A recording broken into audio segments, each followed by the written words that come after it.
Hai, saya Mark McClendon. Tuhan janjikan saudara dan saya kemerdekaan. Tetapi banyak orang Kristen hidup tidak merdeka. Sebaliknya mereka merasa berbagai beban dan ikatan dosa dan sakit penyakit dalam hidupnya.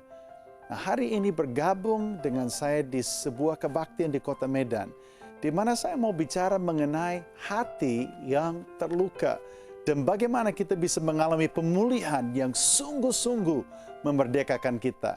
Nah, di akhir daripada khotbah ini, kita akan kembali ke sini dan saya mau mendoakan saudara dan percaya bahwa Tuhan melawat saudara yang menyaksikan video ini saat ini. Tuhan berkati. Hadirat-Mu makin bertambah atas kami, Tuhan. Lebih lagi Roh Kudus, Engkau lawat kami siang hari ini. Kami rindu bertemu dengan Engkau di tempat ini. Kami mau memandang wajah-Mu. Kami mau duduk di pangkuan-Mu. Kami mau menikmati pribadi-Mu, Tuhan. Kami tidak butuh khotbah yang begitu bagus, yang begitu lancar. Yang kami butuh adalah pribadi-Mu, Tuhan. Hadirat-Mu yang mengubahkan kami. Come Holy Spirit. Beri kami pewahyuan. Jelikan mata hati kami untuk mengerti kehendak-Mu, Tuhan. Merdekakan kami hari ini, bebaskan kami. Pulihkan hati kami, sembuhkan tubuh kami. Mari Tuhan.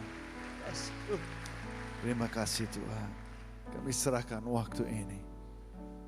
Thank you Holy Spirit. We love you. Di dalam nama Yesus kami berdoa. Semua yang percaya bersama-sama katakan amin. Amin. Beri kemuliaan bagi Dia. Haleluya. Amin. Praise God. Silakan duduk, Tuhan Yesus memberkati. Shalom. Ada sukacita. Wow. Lihat kiri kanan, katakan kepada teman saudara kiri kanan, katakan hari ini hadirat Tuhan ada di tempat ini. Bilang gitu. Praise God. Well, hari ini saya mau bicara mengenai hati yang terluka. Kenapa saya bicara mengenai hati yang terluka? Sebenarnya buat saya khotbah ini terus terang aja agak berat. Saudara, saya lebih menikmati saya khotbah mengenai kasih Bapa, mengenai rasa sesak yang ada di hati Tuhan terhadap kita. Karena saya betul-betul dipulihkan oleh kasih Bapa. Saya adalah seorang pria yang dipulihkan karena saya bertemu dengan Dia. Dan saya mengalami Dia. Dan saya tahu artinya berpandangan dengan Tuhan, jatuh cinta dengan Tuhan, jatuh hati dengan Dia. Dan betul-betul menikmati pribadi Tuhan. Tetapi saudara, hari ini Tuhan menggerakkan hati saya untuk bicara mengenai hati yang terluka. Karena saudara, rupanya hal ini adalah sesuatu yang menahan kita dari kemaksimalan. Dan saya betul-betul berdoa dan saya betul-betul terdesak hati saya untuk saya membawa ini kepada saudara sekalian. Dan karena itu saya percaya bahwa memang ini pesan yang perlu kita dengar di Medan. Kita semua mempunyai hati yang terluka. Saudara, kita semua adalah produk daripada masa lalu kita. Saudara berbeda dengan saya orang Amerika, saudara, saya datang dari negeri sono ya. Tetapi saudara adalah orang, mungkin di sini ada orang Chinese, ada orang Batak, ada orang Karo, ada orang Nias, ada berbagai macam suku etnis ya, dan berbagai macam latar belakang. Ada di sini yang punya orang tua yang sangat baik sekali membesarkan saudara, mendidik saudara dalam Tuhan dengan sangat sempurna, sangat baik ya. Bapak kamu sering panggil, dia sering membelai kamu, mencium kamu, dia sering memeluk saudara, suruh duduk di pangkuan papi saudara, dan saudara menikmati, saudara dilindungi oleh papi. Ada orang lain yang merasakan papa dengan cara yang lain, maksudnya merasakan tonjokannya, tendangannya gitu, maki-makiannya gitu ya. Ada yang berbeda-beda saudara. Ada orang yang ya, berasal dari desa yang terpencil, ada yang dari perkotaan, ada orang di sini berbagai macam saudara. Dan hati kita pada akhirnya saudara oleh kehidupan ini dilukai saudara. Saya tahun lalu saya bangun mendadak satu hari jam 6 pagi. Saya duduk tegak di tempat tidur dan Tuhan kasih saya dua kata. Kata pertama adalah innocence, kata kedua adalah virtue. Kata pertama innocence diterjemahkan kemurnian hati atau kepolosan. Kata yang kedua virtue bicara mengenai standar moralitas yang tinggi atau karakter kita dan atau karakter yang baik. Nah, saya tanya Tuhan ada apa gitu? Kok aku lihat dua kata itu dan begitu kuat. Dan Tuhan bicara kepada saya bahwa kedua hal ini yang dia mau pulihkan sempurna dalam hati saya. Tetapi juga di dalam kehidupan setiap kita. Kenapa saudara kepolosan? Kenapa innocence? Innocence itu bicara seperti anak kecil. Saya punya anak 3, yang terkecil umur 6 tahun namanya TJ. Dan TJ dia bangun senyum, tidur senyum. Setiap hari, dia seperti malaikat kecil dan dia penuh dengan kasih dan saya sering kali hampir seperti iri gitu saya lihat dia begitu hatinya penuh dengan kasih. Tetapi saudara kepolosan begitu mudah dicuri oleh dunia ini. Oh tidak sedikit orang di sini yang sudah sangat terluka.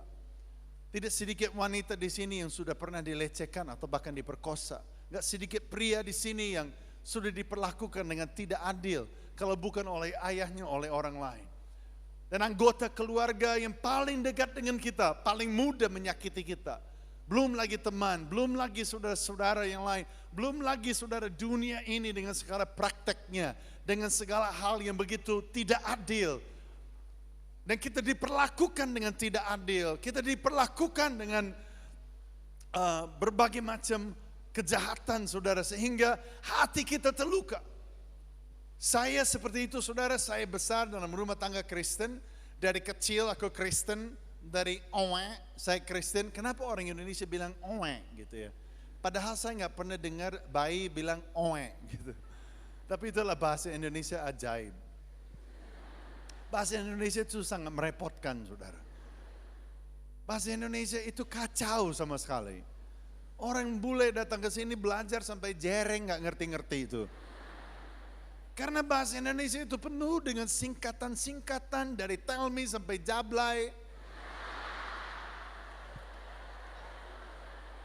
Penuh dengan singkatan-singkatan, penuh dengan berbagai macam bahasa campur aduk, bahasa prokem, bahasa macam-macam lah gitu. Asal. Tapi orang Indonesia sendiri itu nggak ngeh. Nggak cari kata ngeh di kamus kagak ketemu. Kalian nggak ngeh bahwa ngeh itu membingungkan gitu loh. Pernah istri saya datang kepada saya pertama kali, ya soalnya kemarin istri saya orang Jawa sudah.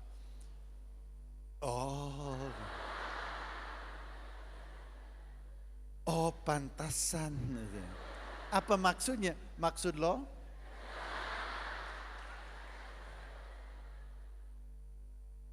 Itu juga kagak ada di kamus. Bilang kepada orang bule, maksud lo mereka gak ngerti. Istri saya bilang, iya soalnya kemarin saya gak ngeh. Saya bilang, kamu gak apa? Gak ngeh. Gak apa? Ngeh. Apa? Ngeh. Apa? Ngeh. 70% dari bahasa Indonesia kagak ada di kamus, saudara. Kagak saja tidak ada di kamus ya. Jadi kita bingung. Tapi kita menikmati aja ya.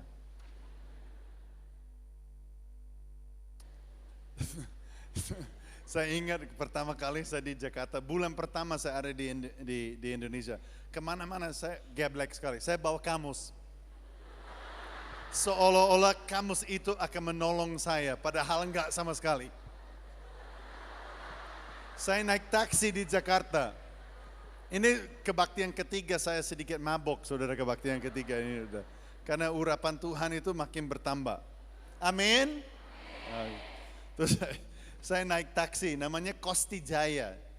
Nggak tahu masih ada di Jakarta nggak? Anyway, Kosti Jaya. Saya naik di taksi itu, Kosti Jaya. Saya mulai mikir Kosti Jaya. Saya catat di buku kecil. Nggak lama saya buang itu buku. Kosti Jaya. Jaya. Kosti saya cari di kamus. Kosti. Nggak ketemu Kosti, nggak saya cari-cari, nggak ada. Saya cari Jaya. Oh ketemu Jaya Raya besar gede dahsyat gitu. Oh Jaya. Kosti itu apa? Saya tanya kepada supir taksi. Pak, maaf Pak, dalam bahasa Indonesia saya masih sederhana. Apa arti kosti dalam bahasa Indonesia? Tanya aja saya udah bangga sekali. Dia mengerti saya tanya apa, tambah bangga. Apa arti kosti dalam bahasa Indonesia? Hah? Apa? Apa artinya kosti Jaya dalam bahasa Indonesia? Oh, kosti ya? Orang Batak kali itu. Kosti ya? Hah? Wah, kosti apa ya? Oh itu, Koperasi Supir Taksi Jakarta Raya.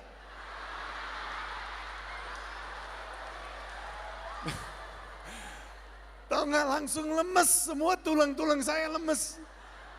Apa? Koperasi Supir Taksi Jakarta Raya. Oh my God, langsung pulangkan saja.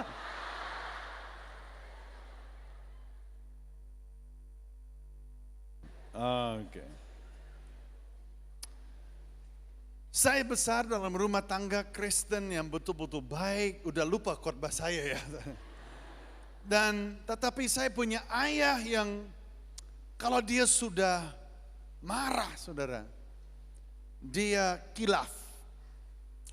Kalau dia sudah meletus, kalau senarnya putus, dia sudah kilaf saudara, membabi buta. Apa hubungannya babi dengan ini saya tidak tahu. Tapi inilah bahasa kalian. Main sikat aja. Jadi saya sering dilukai oleh tangan papi saya. Nah, saya tidak mau mengurangi rasa hormat untuk papi saya. Saya sangat mengasihi dia.